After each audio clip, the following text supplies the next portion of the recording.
My landlord smiled and said, "You're like family, Rosa." Then he raised my rent $350 and dared me to leave, knowing I couldn't. Spring 2024. I'm standing in his office holding a receipt, 4 tenants behind me. I can hear them breathing. Mr. David Chen slides the paper across the desk. His smile isn't cruel. It's worse. It's business. Your rent is now $1,400. If you don't like it, you're free to leave. Free.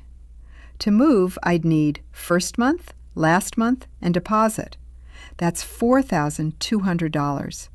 I have $800 in savings. He knows this. He knows exactly how much money people like me have. That's why he said free, because he knew I wasn't. I picked up the receipt, folded it, put it in my purse, walked out.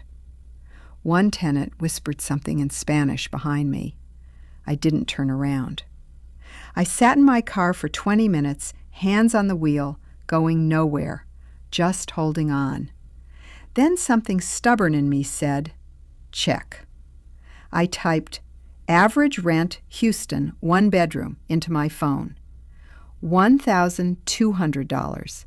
He was charging me $200 more than market rate, not because costs went up, because he could, because I was trapped. Or so he thought. But to understand why I didn't just leave, you need to know how I got there. I moved into that apartment in 2020, January, the same month my husband Javier died. The same month I started working at the hospital kitchen. Everything in my life changed that winter. The apartment was small, 1 bedroom on the 2nd floor, no elevator. But it was mine. The rent was $1,050 a month. I could afford it, barely, but I could. Mr. Chen was the landlord. He owned 12 properties around Houston. People in the community said he was fair. They said he rented to immigrants when other landlords would not. They said he understood. I believed them. For 4 years, I paid on time. I kept the apartment clean. I fixed small things myself, a leaky faucet, a loose doorknob, a cabinet hinge that came off. I did not want to bother him. I wanted to be a good tenant, the kind he would not regret. I even helped him sometimes. When new tenants moved in and did not speak English, I translated. I explained the lease. I showed them how the mailbox keys worked. He never asked me to do this. I just did it. He would smile and say, "Rosa, you're like family here." I heard that phrase many times. In the spring of 2024, costs were going up everywhere. I saw it at the grocery store. I saw it at the gas station. I knew rent might go up a little, maybe $50, maybe $100. I was preparing myself. But $350? That is what he did. He raised my rent from $1,050 to $1,400 in one jump. No warning, no conversation. 33%. I stood there in that office and I did the math in my head. $350 more every month. That is $4,200 every year for the same apartment, the same leaky faucet I had fixed myself. I wanted to say something. I opened my mouth. Nothing came out. He was still smiling. He said, "If you don't like it, you're free to leave." Free.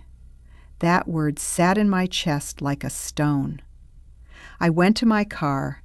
I sat in the driver's seat. I did not start the engine. I just sat there. I was not free. To move, I would need first month's rent, last month's rent, and a security deposit. That is $1,400 3 times. $4,200. I did not have $4,200. I had $800 in savings. That was for emergencies, for when the car broke down, for when my grandchildren needed something. Mr. Chen knew this. He knew exactly how much money people like me had. That is why he said I was free to leave, because he knew I was not. I sat in that car for 20 minutes. My hands were on the steering wheel. I was not driving anywhere. I was just holding on.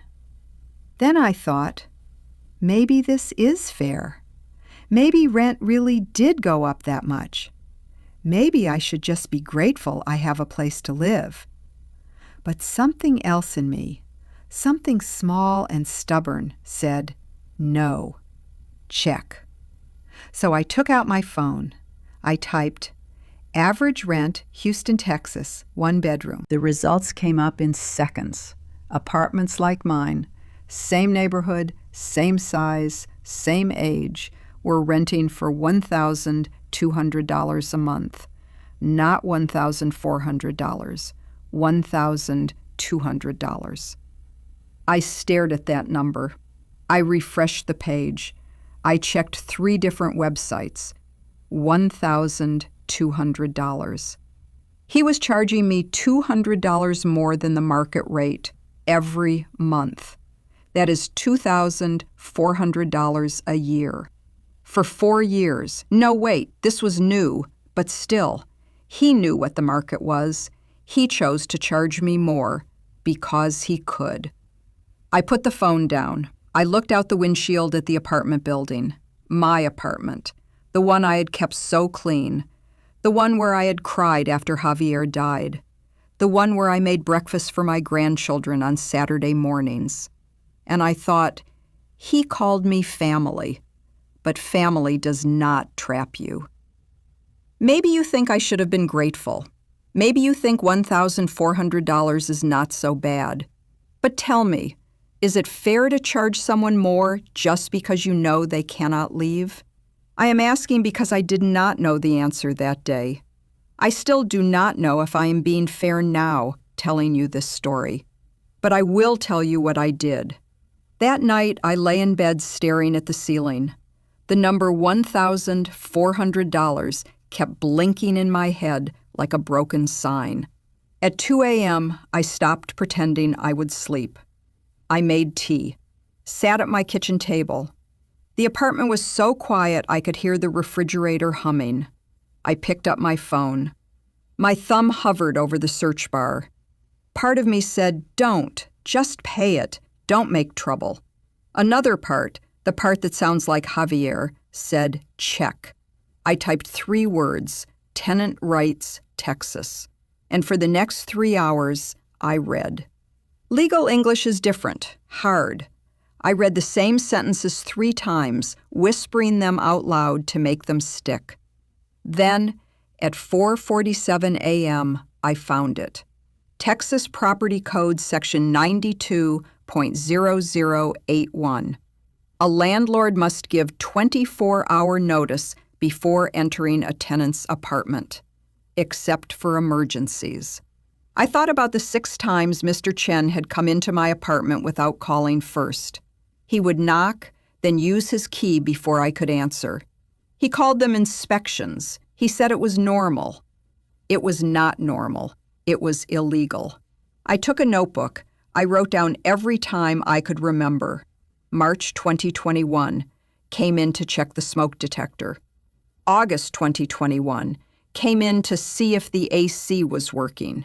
January 2022, came in because he thought he smelled something.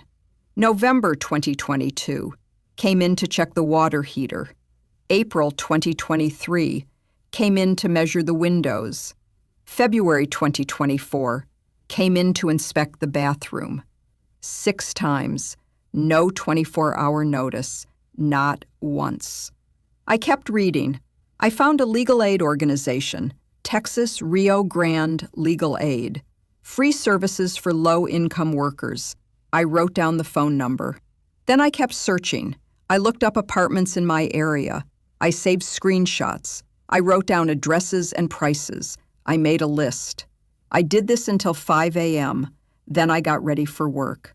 At the hospital kitchen, I put on my gloves. Same gloves, same trays, same 200 breakfasts I make every morning. Tray 1, tray 2, tray 3. I told myself, don't think about it, just work. Tray 58, tray 59, tray 60. It didn't work. By tray 143, my hands were moving, but my mind was screaming. What if I'm wrong? Tray 144. What if I make trouble and he evicts me anyway? Tray 145. What if no one believes a 54-year-old kitchen worker over a landlord with 12 properties? Tray 146. What if this is just how it is for people like me? Tray 147. Tray 200. I took off my gloves. I went to the bathroom, locked the door, looked at myself in the mirror. Hairnet, tired eyes, flour on my collar. And I heard Javier's voice. Not in my head, in my chest. The way he used to say it when I was scared. Rosa, you are stronger than you think. I took out my phone. My hands were still shaking. I dialed. The woman who answered spoke Spanish. I almost cried right there in the bathroom. I didn't, but almost. I told her everything. The rent increase, the market rate, the illegal entries. She listened. She did not interrupt. When I finished, she said, "Señora, you have a case. Can you come in next week?" I said yes. I met with a lawyer named Jessica Morales. She was young, maybe 30. She wore a blue suit. She shook my hand and looked me in the eye. I gave her my notebook, my screenshots, my list of comparable apartments. She read everything. She nodded. She made notes. Then she said, "Mrs. Santos, what he did is not illegal. He can raise the rent. But the amount is excessive, especially without proper notice or justification. And entering without 24-hour notice, that is a clear violation. You have options." I felt something loosen in my chest. She said, "I recommend you file a complaint with the Texas Attorney General's Consumer Protection Division. I will help you. And I also recommend you start looking for another place. I know that is hard, but you deserve better." I nodded. I did not trust my voice. She gave me a list of nonprofit housing programs that help low-income workers find affordable apartments. She said, "You are not trapped, Mrs. Santos." I wanted to believe her. I filed the complaint 2 weeks after that rent increase. Jessica helped me write it. We included everything: the rent increase, the market comparison, the illegal entries, copies of my lease, copies of my payment history, 4 years, never late. Then I applied to 3 nonprofit housing programs. I filled out forms. I gathered pay stubs, bank statements, tax returns. I did all of this after work, late at night, when I was already tired. But I was not going to stop. I sat in my car with the phone in my hand. I almost did not make the call. I almost convinced myself it was not worth the fight. Have you ever been that close to giving up? But I made the call, and then another, and another. 3 weeks later, I got a call from New Hope Housing Alliance. They had an apartment available, 1 bedroom, ground floor, same neighborhood, better condition, $1,150 a month, less than what I had been paying before the increase. I went to see it that Saturday. It was clean. It was bright. The landlord, a woman named Mrs. Patricia Okafor, she walked me through every room. She explained the lease. She gave me her cell phone number. She said, If something breaks, you call me. I will fix it. That is my job. I signed the lease that day. Then I had to tell Mr. Chen. I wrote a 30-day notice. I printed it. I put it in an envelope. I walked to his office. My hands were shaking. I gave him the envelope. He opened it. He read it. His face did not change. He said, "Rosa, I'm surprised. I thought you were happy here." I said, "I was." He said, "You know, finding another place is not easy. Are you sure about this?" I said, "Yes." He looked at me for a long time. Then he said, "Fine. I'll need your keys by the 30th, and I'll be inspecting for damages." I said, "There are no damages." I walked out. When I handed him my 30-day notice, my hands were shaking, but I did it. Would you have done the same, or would you have stayed and paid? 2 days before I moved out, my phone rang. Mr. Chen. I stared at his name on the screen for 3 rings. My heart was pounding. I almost didn't answer. I answered. His voice was different, tight. The business smile was gone. "Rosa, someone filed a complaint against me with the state." Silence. "Was that you?" I closed my eyes. I thought about the 6 times he walked into my apartment without asking, the $350 he added because he knew I couldn't leave, the word family he used like a leash. I said, yes. I could hear him breathing.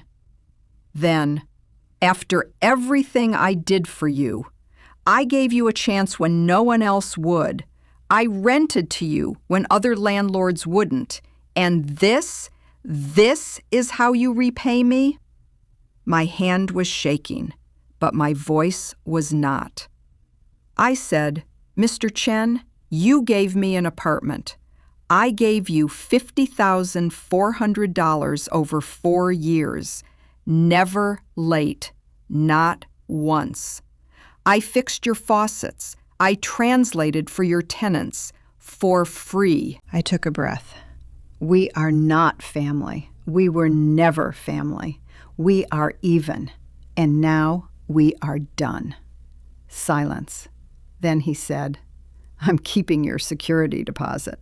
I said, "My lawyer said you cannot do that. Would you like her number?" He hung up. I put the phone down. My hands were trembling, but I was smiling. For the first time in 2 months, I was smiling. Jessica sent him one letter, a formal letter, explaining that withholding my deposit without documented damages was illegal. He returned my $1,050 deposit within 48 hours. No explanation, just a check in the mail. I moved into my new apartment on a Saturday in June. Miguel and Sophia came at 7 a.m. We loaded everything into Miguel's truck. 3 trips, 3 hours. The summer heat made our shirts stick to our backs. The last thing I carried was Javier's photo, the one from our wedding. I held it against my chest as I walked up the path to my new door. When we finished, Sophia made coffee in my new kitchen. We sat on the floor because the chairs were still in boxes. The light came through the window different here, softer, cleaner. Miguel looked at me. His eyes were red, but he was smiling. He said, "Mom, I'm proud of you." I opened my mouth to say something. Nothing came. So I just put my hand on his cheek and nodded. Sophia leaned her head on my shoulder. We sat there on that floor, the 3 of us, drinking coffee out of paper cups, and for the first time in 4 years, I felt like I was home. 3 months later, Jessica called me. She said, "Mrs. Santos, I wanted you to know, 3 other tenants came forward after your complaint. Mr. Chen was fined $5,000 by the state for multiple violations." I did not feel happy. I did not feel angry. I just felt tired and maybe a little bit relieved. She said, "You did the right thing." I said, "Thank you." It has been 2 years now. I still work at the hospital kitchen. I still prepare 200 meal trays every morning. But when I come home to an apartment that costs $1,150 a month. My landlord, Mrs. Okafor, she fixed my bathroom sink last month. She called a plumber. She paid for it. She said, "That is what I am supposed to do." I had forgotten that landlords were supposed to do that. I do not see Mr. Chen anymore, but I heard from someone at church that 2 of his properties sat empty for months after the fine. People stopped recommending him. The immigrant community is small. Word spreads fast. I do not take joy in that, but I do not feel sorry for him either. Sometimes, late at night, I sit at my kitchen table in my new apartment, the one that costs $1,150 a month, the one with the landlord who fixes things. And I think about that moment in Mr. Chen's office, when he smiled and said I was free to leave. He was right about one thing. I did leave, but not because he let me. Because I decided that being scared was not the same as being trapped, that being quiet was a choice, that family means nothing when it comes with a leash. I was not free that day in his office, but I am now. Not because I found a cheaper apartment, not because I won some legal battle, because I stopped believing the lie that people like me have no options. If this story touched something in you, I want to hear it. Leave me a comment. Tell me, have you ever been told you were free when you knew you were trapped? What did you do? And if you want more stories like this one, stories about ordinary people who refuse to stay quiet, subscribe. I'll be here. I have more to tell.